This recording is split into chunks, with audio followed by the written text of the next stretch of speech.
Gaza पट्टी में शांति की उम्मीदों पर एक बार फिर बारूद की बू फैली है। युद्ध विराम की घोषणा के बावजूद मंगलवार की सुबह गाजा शहर के पूर्वी हिस्से शेजिया से जो खबरें आई हैं, उसने न सिर्फ फलस्तीन बल्कि पूरे अंतर्राष्ट्रीय राजनीतिक हलकों में हलचल मचा दी है। यहाँ इजरायली डिफेंस फोर्स यानी IDF की गोलाबारी में 5 फलस्तीनी संगीत मारे गए।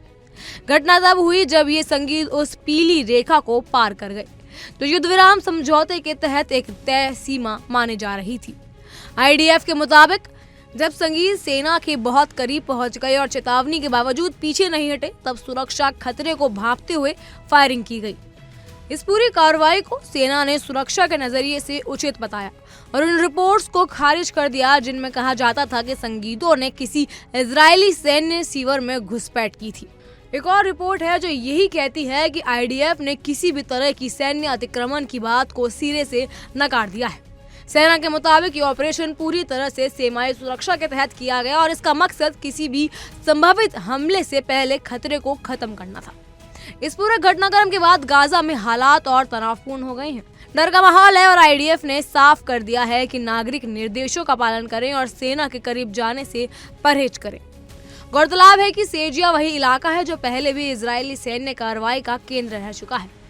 यहाँ हुई ताजा गोलाबारी ने एक बार फिर से ये सवाल खड़ा कर दिया है कि क्या वाकई युद्ध विराम को स्थायी बनाया जा सकता है या फिर से ये सिर्फ एक अस्थायी राजनीतिक घोषणा पर है जिनके पीछे की जमीन बहुत कमजोर है। बात करें गाजा पीस डील की तो डोनाल्ड ट्रंप द्वारा प्रस्तावित इस समझौते को लेकर शुरू में काफी उम्मीदें जताई गई थी। हमास और इजरायल दोनों की तरफ से जब सहमति आई तो लगा कि शायद अब इस क्षेत्र में स्थिरता आएगी। युद्ध विराम लागू होते ही दोनों तरफ के लोगों ने इसका जोरदार स्वागत भी किया था, लेकिन जमीनी सच्चाई इससे कुछ अलग है। पिछले 2 वर्ष चले आ रहे संघर्ष में हजारों लोगों की जान जा चुकी है और इनमें बड़ी संख्या उन मासूम बच्चों की थी जो ना किसी राजनीति को समझते थे और ना ही किसी रेखा को पार करने की मंशा रखते थे। इस हिंसक घटना ने यह साफ कर दिया है कि शांति समझौते कागजों पर भले ही बन जाए, लेकिन जब तक दोनों पक्षों में भरोसे का माहौल नहीं बनता तब तक कोई भी युद्ध विराम स्थायी नहीं रह सकता। अंतर्राष्ट्रीय बिरादरी की भूमिका भी सवालों के घेरे में है। क्या महज समझौता करवा देना ही पर्याप्त है या फिर जमीनी स्तर पर निगरानी और जवाबदेही तय करना भी जरूरी है? इजरायली सेना का दावा है कि उनकी ओर से ये कार्रवाई केवल इसीलिए की गई क्योंकि संदिग्धों ने सीमा पार की और चेतावनी को अनदेखा किया, लेकिन इस कार्रवाई के पीछे की रणनीति पर भी सवाल उठ रहे हैं। क्या कोई और तरीका नहीं था जिनसे इन युवकों को रोका जा सकता? क्या गोलाबारी ही एकमात्र उपाय था?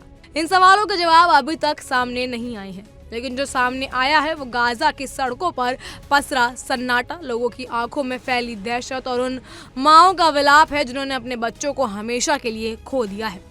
ये घटना सिर्फ एक गोलाबारी नहीं थी, ये उस राजनीतिक असफलता का प्रतीक थी जो पिछले कई दशकों से इस क्षेत्र को घेरे हुए है। हर बार जब लगता है कि अब कुछ बेहतर होगा, कोई ना कोई घटना उस विश्वास को चकनाचूर कर देती है।